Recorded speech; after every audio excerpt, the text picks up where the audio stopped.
today. Mr. Boyer will begin with you this evening. 2 minutes.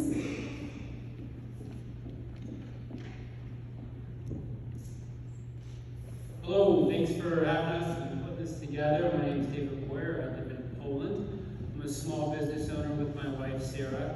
We sell vintage and antique furniture, specializing in mid-century modern, Danish modern. So if you need a dresser or a coffee table, let me know. I've worked for campaigns and policies here in Maine for over a decade now. One of my biggest accomplishments that I'm super proud of is helping pass the cannabis legalization, taxing and regulation of marijuana like alcohol. It's been great for the state. I think one of the only things kind of holding together Maine's economy these days, as you can tell when you drive down pretty much any roads in Lewiston or Auburn. And I think it's been a great driver for ancillary businesses and created millions and millions of tax revenue for our state. I'm running as a Republican, and I believe in limited government. I believe in personal freedom, obviously with the legalization effort. I think what you do in your bedroom or your living room is no one else's business but your own, especially if you're not hurting anyone or costing the taxpayers any money. Going around door to door, the biggest issue I see that our district is facing is inflation, the cost of living. It's been pretty sad actually talking to seniors that are going back into the workforce to cover the oil bill or the CMP bill. It's unacceptable, and these are national and global markets, so there's not much, unfortunately, that can be done to bring down these costs in the near future, other than simply allowing Mainers to keep more of what we earn and to reduce wasteful spending and make sure that Maine is insulated as much as possible from these global markets and becoming energy efficient and making and producing goods here rather in other countries. So inflation is the issue, and I think that's because Republicans and Democrats in DC come together and print money out of thin air. It's pretty much the only reason for inflation, and now our country's over 30 trillion in debt. We spent $500 billion in Ukraine's war effort, $500 billion in PPP loans that turned out to be fraudulent. Student loan forgiveness, I think that's another $300 billion. We're out of money. The party's over, and we need grown-ups to make grown-up decisions in Augusta and DC to make sure that our country's here for the next generation. Thank you, Mr. Chairman.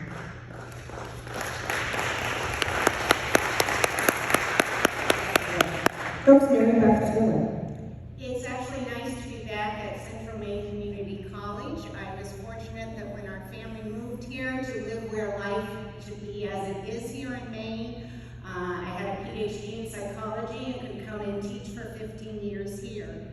What I heard from students was the worries they had, the skills they needed so that they could stay in Maine. In Augusta, I want to tackle things that pull people out of Maine. High cost of housing and jobs that do not have a livable wage. I'm always learning, and so I look forward to learning how legislation can keep Maine healthy. My name is Mary-Beth Taylor, and for the past 6 years, I've been on the select board for Poland. On the board, I heard about issues big and small. I'm independent, and I work with all of the board members.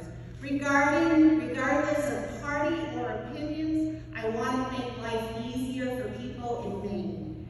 Serving on the select board gave me the inside scoop of what it takes to make government work.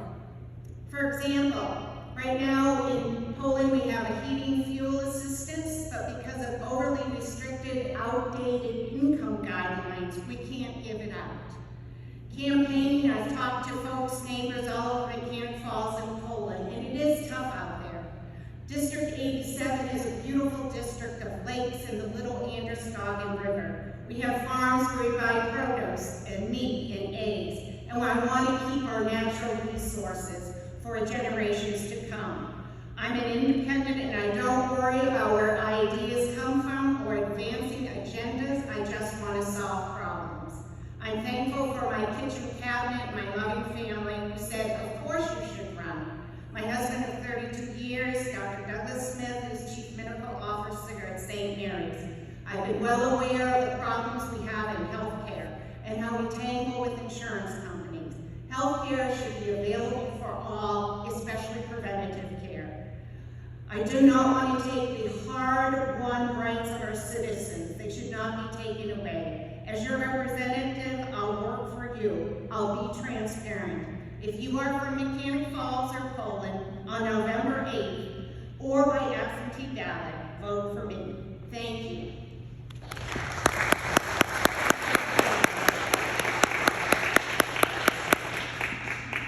In both of your remarks, you showed deep empathy and an understanding of the concerns that so many constituents have about how they're going to face a winter, how they're facing some of the economic issues affecting their household or their business. As you look ahead to the term you should be elected, what is the most important thing that you could do from a policy perspective that would ease the day-to-day life of the constituents back home? What would be able to be? I think people are really concerned about heating, and I think we're going to have to be very proactive in that, either easing, giving grants, changing the limit of income so that we can give out money. That's the #1 priority. People are afraid. How, if I'm just making it, can I increase that? So we are going to have to do legislation that works with that. Thank you. I think we need to take a look at what New Hampshire is doing. We're pretty comparable states, except we have a whole ocean. They only got 16 miles, yet they are consistently outranking us in GDP, unemployment, and I think it's the policies. There's no income tax there, there's no sales tax, so they're attracting businesses and broadening that tax burden for everyone else, and that's what I think we can do to make our lives easier here in Maine, is let us keep more of what we earn so that we can pay these inflated oil bills and gas prices in the near future. Well, very succinct. One last question before you go. As you think about the stories that you're hearing at the doors, and you think about the issue that brought you to your family and said, I'm going to run, and thank you for your support. What's the most important change for you to see enacted? Whether it's for your legacy or your constituents, or just because you feel strongly that it's the right thing to do. What is the most important issue to you personally that you plan to work on while in Augusta?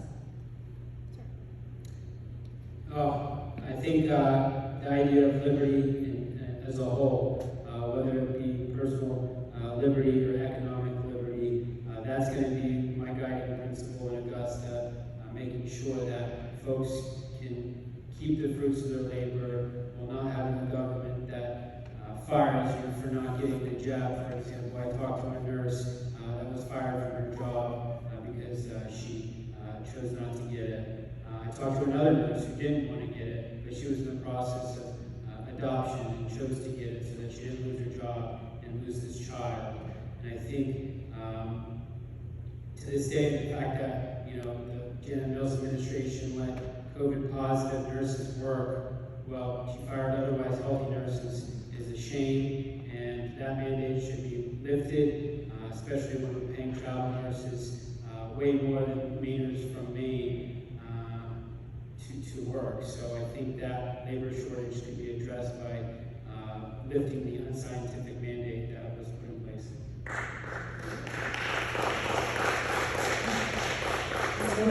I think, as we have mentioned, economics and how people will get through this next year is #1.